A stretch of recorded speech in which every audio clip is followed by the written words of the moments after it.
जय श्री कृष्ण।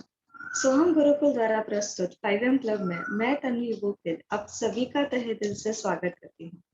और दोस्तों, आज हमारे साथ जुड़े हैं अथर्व गोरड सर और वो the code of extraordinary mind, ये उनका टॉपिक है।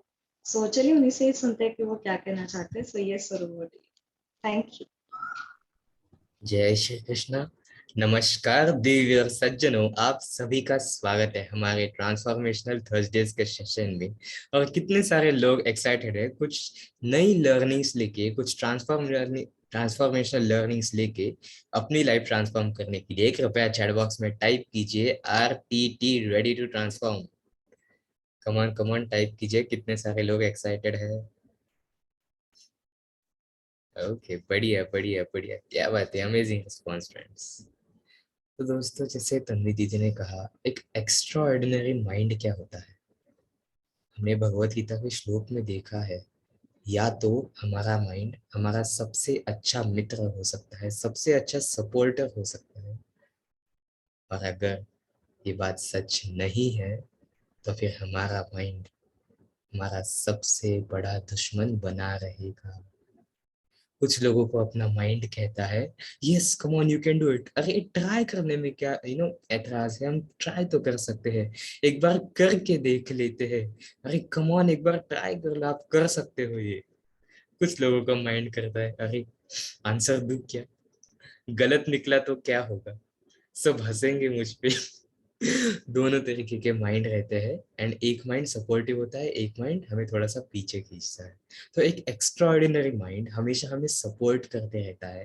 और उससे ट्रांसफॉर्म कैसे करना है हमारे नॉर्मल माइंड से एक एक्स्ट्रा ऑर्डिनरी माइंड में। चलिए आज उसी के कुछ 3 मेजर मुद्दे हम डिस्कस करेंगे। सो आप में से कितने लोग रेडी हो, प्लीज शो ऑफ हैंड्स। क्या बात है, थैंक यू। हमारा सबसे पहला पॉइंट है, ट्रांसेंड द कल्चर स्केप।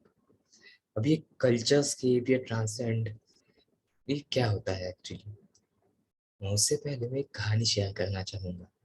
दोस्तों, Vishen Lakhiani is one of the greatest coaches today.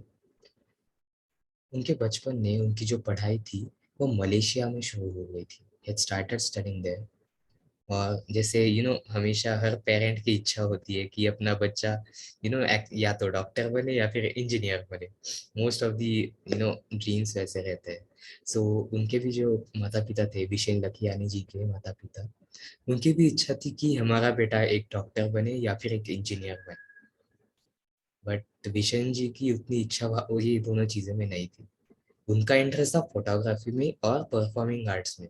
तो उन्हें वहाँ पे करना था। वैसे अपॉर्चुनिटीज भी वहाँ पे कई सारे हैं, तो वहाँ पे उन्हें जाना था। बट उनके फैमिली प्रेशर की वजह से उन्हें फोर्सफुली थोड़ा सा इलेक्ट्रिकल इंजीनियरिंग की तरफ डाल दिया गया। इलेक्ट्रिकल इंजीनियरिंग पूरा हुआ, वहाँ पे कैसे तैसे करके पूरा कर दिया। उसके बाद जॉब को लग गए, काम शुरू हुआ। But still he was an quite unhappy engineer. वहाँ पे वो ज़्यादा सेटिस्फाइड भी नहीं थे, उनको उतना इनकम भी नहीं था। At that time Vishen realized the importance of challenging social beliefs. उस वक्त उन्हें पता चला कि किस तरीके से हम हमेशा हमारा मन, जो हमारी इच्छा है, उसे बाजू कर देते हैं। कई बार हमारे करियर को, हमारे दिल से जो आने वाला करियर, उसे कुछ लोग बाजू कर देते हैं सिर्फ एक चॉइस के लिए कि मुझे सोशल बिलीफ्स के साथ जाना है। उन्हें कई बार वैसे वहाँ पे ढकेला जाता है। तो हमारे जो ये जो कल्चर स्केप यहाँ पे वर्ड यूज किया है, इट एक्चुअली मीन्स कि दी वर्ल्ड, ये जो पूरा वर्ल्ड है, हर एक इंसान के लिए अलग है। And it is made by his और हर पर्सनल इमोशंस। उसके जो इंडिविजुअल इमोशंस है, उससे ये वर्ल्ड बना है। और इमोशंस का एक बिग इम्पैक्ट रहता है हमारे बिलीव्स पे। हमारे बिलीव्स कैसे बनेंगे, उसका एक बिग इम्पैक्ट रहता है। वैसे वर्सा हमारे बिलीव्स का एक बिग इम्पैक्ट रहता है हमारे इमोशंस कैसे रहेंगे। सो ये जो कल्चर स्कीप है, इससे ट्रांसलेट करने के लिए उन्होंने डिसाइड किया था कि अब मुझे इस सोशल रूल्स को कुछ ना कुछ अलग करना होगा। इसे तोड़ के हमें कुछ ना कुछ अलग करना होगा, मुझे कुछ ना कुछ अलग करना होगा। कई बार कुछ सोशल रूल्स होते हैं। एग्जाम्पल, मार्क्स अच्छे आए तो कौन सी स्ट्रीम लेंगी? 10th के बाद मार्क्स अच्छे आए तो कौन सी स्ट्रीम लेंगे? कृपया चैट बॉक्स में टाइप कीजिए।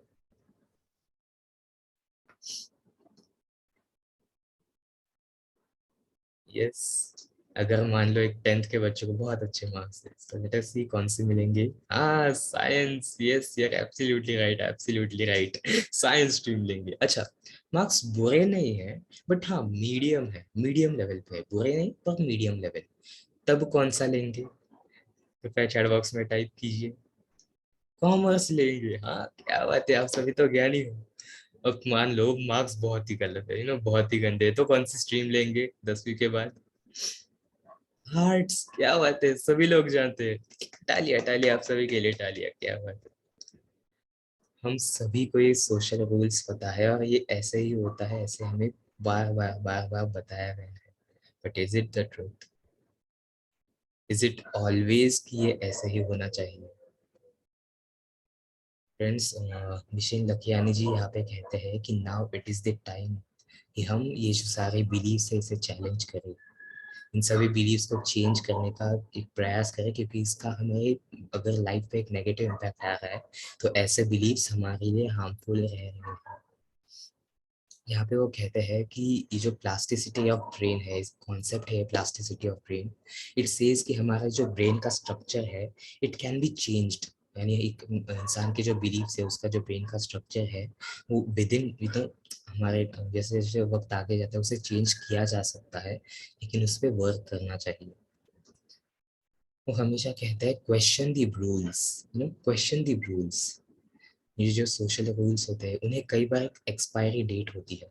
अब अगर हम एक इस वक्त से एक 50 साल 60 साल पीछे जाए या फिर इवन 40 ईयर्स तक भी ठीक है, उस वक्त अगर कोई बोलता कि ये ऐसे है, यानी डॉक्टर बनना अच्छा होता है, इंजीनियर बनना अच्छा होता है, करियर सेफ होता है, it is absolutely right. But अभी हमारे पास डॉक्टर इंजीनियर इतने पड़े हुए हैं, इंजीनियर्स तो बहुत सारे हैं, कई सारे 2.5 लाख ऑलमोस्ट इंजीनियर्स हर साल हमारे यहाँ आ रहे हैं, लेकिन उतनी जॉब अपॉर्चुनिटीज नहीं है। फिर अनफॉर्चुनेटली इंजीनियर्स को एक कम पगार में काम करने को पड़ रहा है वहाँ पे, फोर्सफुली यहाँ पे। यानी एक स्वीपर का जॉब कई कई बार उन्हें ज्यादा पगार मिलती है एक इंजीनियर से। ये क्यों हो रहा है? क्योंकि उन्हें उस वक्त एक सोशल रूल ने ढकेल दिया था इंजीनियरिंग में। तो इसीलिए इट इज इम्पोर्टेंट इस सोशल रूल्स को चैलेंज करें, and it is the time. अब कई बार एक और बिलीफ कॉमन रहती है कि डिग्री ही सफलता देती है। एक जितना अच्छी डिग्री मिलेगी उतनी अच्छी सफलता मिलेगी। तो कई बार ये भी सिचुएशन नहीं होती है। इलॉन मस्क देखिए, वर्ल्ड के सबसे अमीर आदमी है, एक भी डिग्री नहीं है। एक भी डिग्री नहीं है, लेकिन कंपनी कंपनी ओन करने की उनकी पूरी लिस्ट है। रिसेंटली ट्विटर को खरीदा, कोका कोला के पीछे पड़े हुए। तो he is the richest man right now, but still he has no degree. तो सफलता के लिए डिग्री भी नहीं चाहिए।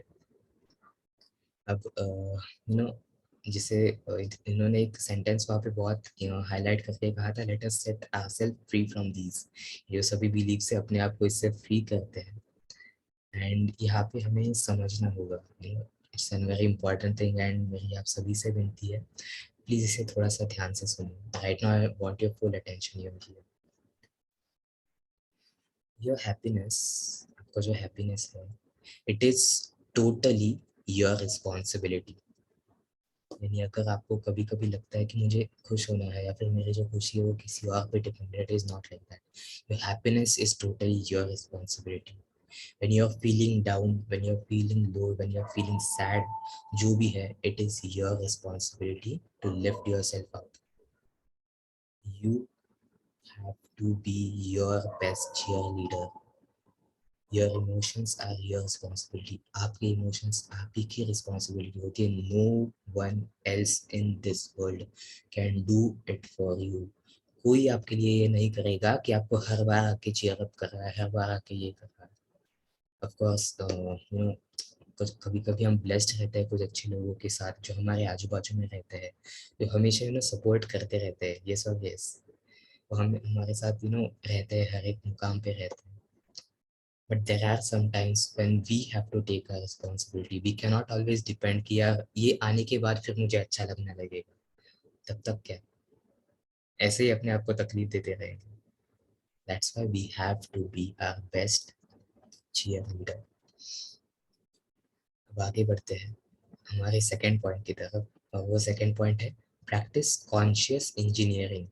अरे भैया, अभी अभी इंजीनियरिंग के बारे में इतना बोला, अब कौन सा इंजीनियरिंग करना है? तो ये है कॉन्शियस इंजीनियरिंग। अब हमारा जो ब्रेन है, it is like any machine, we all know that. Rather सभी मशीनें हमारे ब्रेन से इंस्पायर्ड रहती है, ये ज्यादा सही बात है। जो भी मशीनें बनी हुई है वो हमारे ब्रेन से बनी हुई है। अब हमें ना इस ब्रेन को हमेशा अपडेट और अपग्रेड करते रहना है। एग्जाम्पल, कोई भी एक लैपटॉप है या फिर आपका मान लो मोबाइल है, कुछ एप्स होते हैं, उसे अपडेट करने के बाद और हमारे फोन को अपग्रेड करने के बाद वो ज्यादा अच्छे से चलने लगता है। यस और यस, सेम होता है हमारे ब्रेन से कि because all the machines are वो इंस्पायर होते हैं हमारे ब्रेन से, वही से वो बने हैं। सो हमारे ब्रेन को हमेशा अपडेट और अपग्रेड करना होता है। इसे अपग्रेड और अपडेट कैसे करते रहना है? It is the same, you can read books, आप वहाँ पे स्किल एंड नॉलेज बिल्डिंग कर सकते हो। नॉलेज हमेशा बिल्ड करते रहना, it is one of the biggest asset. So you can build knowledge over there. और जो हमारा थर्ड पॉइंट है और आज का लास्ट पॉइंट है, upgrade your system for living. हमारे जीने के लिए जो सिस्टम है उसे अपग्रेड करना है। अब ये कैसे करना है दोस्तों? हर एक जो इंसान है, उसके जीने के लिए, उसकी जो लिविंग है, उसकी जो थिंकिंग है, उसकी एक सर्टन फ्रीक्वेंसी रहती है जिसके आसपास वो घूमते रहता है हर एक इंसान। और for every person this frequency differs. हर इंसान के लिए ये फ्रीक्वेंसी अलग रहती है। कुछ लोग एक हायर फ्रीक्वेंसी में, एक अच्छी फ्रीक्वेंसी में रहते हैं, कुछ लोग थोड़े से लोअर फ्रीक्वेंसी में रहते हैं। It is different. ये जो सभी फैक्टर्स है, इसमें 12 फैक्टर्स आते हैं, 12 फैक्टर्स आते हैं, जो कुछ ही देर में आप सभी के साथ शेयर करूंगा। इन सभी फैक्टर्स में we have to rate ourselves out of 10। इन सभी फैक्टर्स में हमें आउट ऑफ 10 खुद को मार्क्स देने हैं, एंड ये मार्क्स हमें ऑनेस्टली देने हैं। प्लीज प्लीज मेरी आप सभी से रिक्वेस्ट है, ये हमें ऑनेस्टली ही सभी मार्क्स देने हैं, क्योंकि हमें ये ज्यादातर किसी को दिखाने नहीं है, कोई देखने नहीं वाला है। चाहे तो डायरी को लॉक लगाओ, वैसे डायरीज भी मिलती है, वो लॉक वाले डायरीज, छोटी सी चाबी आती है उसमें, यू कैन डू दैट। वो सीधे लॉक लगाओ, कुछ भी कर दो। या फिर if you wish you can also show it to your mentor if you want guidance regarding it. But please remember this, जब तक ऑनेस्टी नहीं आएगी तब तक चेंज नहीं आएगा। If you really want to change, you have to be honest. तो चलिए उन 12 मुद्दों की तरफ देखते हैं। तो सबसे पहला जो हमारा पॉइंट है वो है लव रिलेशंस। हमारे जो करीबी रिलेशंस होते हैं, उसके बारे में आप अपने आप को रेट कीजिए कि इस लेवल पे मैं क्या पे हूँ। क्या मेरे सभी रिलेशन जो अच्छे हैं, जो जिनके साथ मैं सबसे ज्यादा वक्त बिता रहा हूँ या फिर रही हूँ, उनका कितना ज्यादा एक पॉजिटिव इम्पैक्ट रहता है, हमारे डिस्कशन के टॉपिक्स कैसे रहते हैं, उस पर अपने आप को रेट कीजिए। Then on your friendship, second point is friendship. आपके आजू बाजू के फ्रेंड्स कैसे हैं? Specially it is more important for children who are below 20 और 25, क्योंकि उस वक्त जो फ्रेंड्स है उनका प्रभाव ज्यादा रहता है। अच्छे दोस्त होना is one of the biggest biggest biggest asset and the most important thing, क्योंकि दोस्त डिसाइड करते हैं आप ऊपर इजीली जाओगे या नीचे इजीली आओगे। दोस्त अगर ऊपर है तो आप ऊपर इजीली जा सकते हो, दोस्त अगर नीचे है तो वो खींच के नीचे लाएंगे। तो अच्छे दोस्त बनाए रखना, it is important. And growth oriented friends are more important. Third point है ट्रैवल। अब बच्चे थोड़ा सा माँ बाप के पीछे ना लग जाए कि अब मुझे बहुत सारा घूमना है, ऐसे नहीं। बट ट्रैवलिंग में how many times per year आप ट्रैवल करते हो, कितने सारे नए लोगों को आप मिल रहे हो, कितने सारे नए जगहों पे जाके एक अलग एक्सपीरियंस आता है हमें, वो एक्सपीरियंस आप कितने बार ले रहे हो, वो भी आपको you have to rate yourself on it. अब माँ बाप को फोर्स प्लीज ना करे वरना वो मुझे डांटेंगे, बट प्लीज इस ट्रैवल के भी ये जो सेक्टर है इसे भी थोड़ा सा रेट कीजिए। फोर्थ है वर्क, या फिर आपकी जो एकेडमिक लाइफ है उसमें भी आप अपने आप को रेट कर सकते हो। आपकी एकेडमिक लाइफ करंटली कैसी है? इट्स नॉट ये आपको जो मार्कशीट है आपकी उसके ऊपर से अपने आप को जज मत कीजिए। इस साल, इस न्यू ईयर पे, ये जो नया साल शुरू हुआ है, नेक्स्ट स्टैंडर्ड जो आया है, उस वक्त में आपको आपका एकेडमिक परफॉर्मेंस कैसे लग रहा है, अपने आप को उस पर रेट कीजिए। या फिर जो थोड़े से बड़े लोग हैं जो जॉब या फिर बिजनेस में है या फिर एंटरप्रेन्योरशिप में है, वो अपने आप को रेट कर से on basis of their work, कि आपको क्या लग रहा है, आप किस तरीके से काम कर रहे हो, आपका जो वर्क है, आपका टाइम एलोकेशन, आपका जो प्रोक्रास्टिनेशन को मैनेज करने का जो आर्ट है, वो सभी चीज़ें कैसी है, इस पे आप अपने आप को रेट कर सकते हो। देन फिफ्थ पॉइंट आता है fitness. Fitness is one of the most important things, top priority करें तो भी चल जाएगा, यानी हेल्थ और fitness is top priority. So fitness is very important, और स्पेशली अगर अभी हम फिटनेस पे काम करते हैं एक यंग एज में, तो एट एन ओल्डर एज जब हम थोड़े से बड़े हो जाते हैं उसके बाद भी वी कैन रिमेन फिट, और उसके बाद भी हम हेल्दी रह सकते हैं। नहीं तो कई बार लोग उस उम्र में चल भी नहीं पाते। You have seen people 70 plus जो एज रहते हैं, कई बार वो अच्छे से चल नहीं पाते। ऑफ कोर्स बॉडी थोड़ी सी वीक हो जाती है, but if we keep ourself fit right now, उस वक्त एटलीस्ट हम हमारे बेसिक काम ठीक से कर पाएंगे। We should always prepare ourself for the future. Sixth point है इंटेलेक्चुअल। अब इंटेलेक्चुअल फैक्टर को डेवलप करने के लिए, जैसे मैंने कहा, skill building is the most important thing. Intellectual skill ये सिक्स्थ और सेवन पॉइंट है। स्किल और नॉलेज बिल्डिंग कंटिन्यूअसली, आपके जो इंटेलेक्चुअल थिंग्स है, आपका जो नॉलेज है, फर्स्ट सिलेक्ट अ सेक्टर जिसमें आपको करियर करना है। उस सेक्टर में देखिए आपके आजू बाजू में कौन कौन से लोग हैं, और उनके कोर्सेस अगर अवेलेबल है, one of the best things for you, उनके कोर्सेस अटेंड कीजिए। एक ऐप सजेस्ट करना चाहूंगा, Udemy. Udemy is one of the best app. यहाँ पे काफी सस्ते प्राइसेस पे, ऑलमोस्ट 125 रुपये, 350 रुपये से भी वहाँ पे कोर्सेस अवेलेबल रहते हैं। तो आप वहाँ पे भी इजीली देख सकते हो यूडेमी ऐप पे। और थोड़ा सा देखने से पहले आपको सीधी मेंटर, उसका गेटअप कैसा है, वो अपने आप को कैसे मैनेज कर रहा है, वो जो स्किल सिखा रहा है उस स्किल में वो खुद कितना माहिर है, ये सभी चीजें भी देखना जरूरी है, क्योंकि असफल ज्ञानियों से बचना चाहिए। सो इट्स बेटर कि हम अच्छे गुरु के पास जाए, अच्छे टीचर से सीखें। सो उसका भी एनालिसिस जरूर करना। बढ़ते हैं हमारे 8 पॉइंट की तरफ। 8 पॉइंट है स्पिरिचुअलिटी। आप अपने आप को स्पिरिचुअलिटी के लेवल पे कितना मार्क करोगे, कितना रेट करोगे आउट ऑफ 10। आपके मेडिटेशन हो सकता है, आपका कुछ लोग पूजा करते हैं, आरती करते हैं, जब हो सकता है, जो भी है, आप अपने आप को कितना रेट करेंगे। हमारा 9th पॉइंट है करियर। अब करियर में आप अपने आप को कितना रेट करेंगे। जो बच्चे हैं वो अभी एकेडमिक लाइफ के बाद जो गोल सेटिंग है वो पहले कर सकते हैं, और बड़े लोग हैं वो भी अपने आप को करियर के यहाँ पे कितना मार्क करेंगे, कि हाउ डू आई फील, क्या मैं करियर में अच्छा कर रहा हूँ, क्या जो करियर मुझे करना था वो करियर में सच में कर रहा हूँ। जो भी है वहाँ पे कैलकुलेटेड रिस्क लेके, अगर आपको लग रहा है कि करियर में चेंज करना चाहिए, एक कैलकुलेटेड रिस्क लेके, फिर से एक बार कैलकुलेटेड रिस्क लेके हम वहाँ पे फील्ड चेंज कर सकते हैं। Please do not fear in changing your field, you can change it. हमारा 10th पॉइंट है एक क्रिएटिव लाइफ। एक हमारे हर एक के अंदर ना एक थोड़ी सी आर्ट होती है, थोड़ी सी कोई भी हॉबी रहती है। For example exercising is just like my hobby. कुछ लोगों को ड्राइंग, कुछ लोगों को डांसिंग, कुछ लोगों को सिंगिंग, अलग अलग आर्ट आर्ट होता है। इन वो जो क्रिएटिविटी रहती है हमें, वो हमें हमेशा बरकरार रखनी है। 11th पॉइंट है फैमिली। हमें हमारी फैमिली लाइफ को भी अच्छे से मैनेज करना है। उस पर अपने आप को रेट करना है कि उसे हम कितना वक्त दे रहे हैं। एटलीस्ट हर दिन आपके फैमिली को आपको एक 30 मिनट्स टू 60 मिनट्स का टाइम तो एटलीस्ट देना है। और उनके साथ ऐसे टाइम देना है जब घर के सारे डिवाइसेस ऑफ हो, कोई मोबाइल नहीं, कोई टीवी नहीं, साथ में मूवी देखने चले और फैमिली टाइम है, ऐसे नहीं चलता। वो फैमिली टाइम नहीं, वो टीवी टाइम रहता है या फिर मूवी टाइम रहता है। फैमिली टाइम यानी अपने लोगों के साथ थोड़ा सा वक्त गुजारना है, उनके साथ बातें करनी है, that is family time. And जो हमारा 12th पॉइंट है, लास्ट पॉइंट है, आपकी सोशल लाइफ। अभी फॉर एग्जांपल अभी हम यहाँ पे हैं, अभी मैं यहाँ पे हूँ, आगे आप हो, तो this is our social life. या फिर जब आप कहीं भी बाहर जाते हो, मान लो पार्टीज है, कॉलेज, स्कूल, जो भी आप जगह पे जाते हो, ट्यूशन है, ये सारी लाइफ, ये सारी चीजें हैं आपकी सोशल लाइफ में। वहां पे आपका सोशल बिहेवियर क्या है, आपके सोशल फीडबैक्स क्या है। यानी कुछ लोग कहते हैं अरे ये बहुत ही गुस्सा करता है, कुछ लोग कहते हैं अरे ये बहुत ही शांत है, कुछ नहीं बातें करता।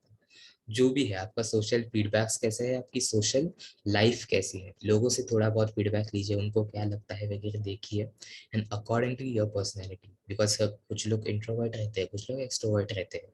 You need not change your self from introvert to extrovert. ऐसी कोई जबरदस्ती नहीं होती है कि इंट्रोवर्ट यानी वीक और एक्सट्रोवर्ट यानी स्ट्रॉन्ग। दोनों अपनी अपनी जगहों पे स्ट्रांग रहते हैं, each of them have their personalities. तो अपने आप को इस सोशल लाइफ पे you have to rate yourself. अब इंट्रोवर्ट एक्सट्रोवर्ट की बात आ ही गई है तो एक सिंपल पॉइंट बोल दूं, इट इजीली एक्सप्लेन्स कि उन दोनों की लाइफ कैसे रहती है। इंट्रोवर्ट्स यानी ये जब सुबह उठते हैं ना इंट्रोवर्ट्स, उनका कैसे रहता है, उनकी बैटरी ना 100% चार्ज होके उठती है। यू नो रात को पूरा चार्ज होते हैं, 100% उठते हैं तो बढ़िया। अब जब इंट्रोवर्ट्स अगर घर पे रहे, अपना अपना अपने एरिया में रहे, अपनी एक्सरसाइज करे, अपने जो काम है उस पर फोकस करे, जो भी उनका है वो सभी अपने अपने चीजें अगर करे वो, तो उनकी बैटरी ज्यादा देर तक टिकती है। लेकिन अगर वो थोड़ा सा बाहर जाते हैं या फिर थोड़ा सा सोशलाइज करते हैं, इट मे हैपन, मैं ये नहीं कह रहा कि होगा ही, इट मे हैपन कि उनकी एनर्जी थोड़ी सी फास्ट ड्रॉप हो, या फिर उनका जो चार्जिंग है वो थोड़ा सा फास्ट ड्रॉप हो। एक्सट्रोवर्ट्स कैसे रहते हैं, वो सुबह उठते हैं विद 0% चार्जिंग, लेकिन जैसे जैसे वो लोगों से मिलते हैं, जैसे जैसे अलग अलग दोस्तों से मिलते हैं, कुछ लोग होते हैं ना दोस्तों से मिलना यानी बहुत खुशी, यहाँ जाएंगे वहां जाएंगे, उस दोस्त के साथ मिलेंगे, इसके साथ फोटो खींचेंगे, यहाँ से साथ बड़बड़ करेंगे, जो भी है, कुछ नहीं हुआ तो व्हाट्सएप पे वीडियो कॉल कर लेंगे, कॉल पे घंटे घंटे बात कर लेंगे। ये एक्सट्रोवर्ट्स का कैसे रहता है, ये सुबह उनका 0% चार्जिंग रहता है, लेकिन जैसे जैसे दोस्तों के साथ मिलते हैं उनका चार्जिंग बढ़ते जाता है। सो एक्सट्रोवर्ट्स का चार्जिंग वैसे बढ़ता है, इंट्रोवर्ट्स का चार्जिंग अलग तरीके से बढ़ता है। Each of them have their different personality. उसके हिसाब से आप अपनी सोशल लाइफ, अपनी कौन सी पर्सनालिटी है उसके भी ट्रेड्स अलग अलग देख के आप अपने आप को जज कर सकते हो, and then you can decide कि आपकी सोशल लाइफ आपको कैसे सेट करनी है। तो यस, एंड ये सभी जो 12 पॉइंट्स हैं, इसमें सिर्फ एक सेंटेंस और ऐड करना चाहूँगा। आदतों, एक किसी भी इंसान का जो जीवन है उसे हम उसकी आदतों से परख सकते हैं। उस इंसान का कैसा जीवन होगा, अच्छा होगा या नहीं, वो जो भी है उसके जो फैक्टर्स है वो किस लेवल पे होंगे, वो उसके आदतें डिसाइड करेगी।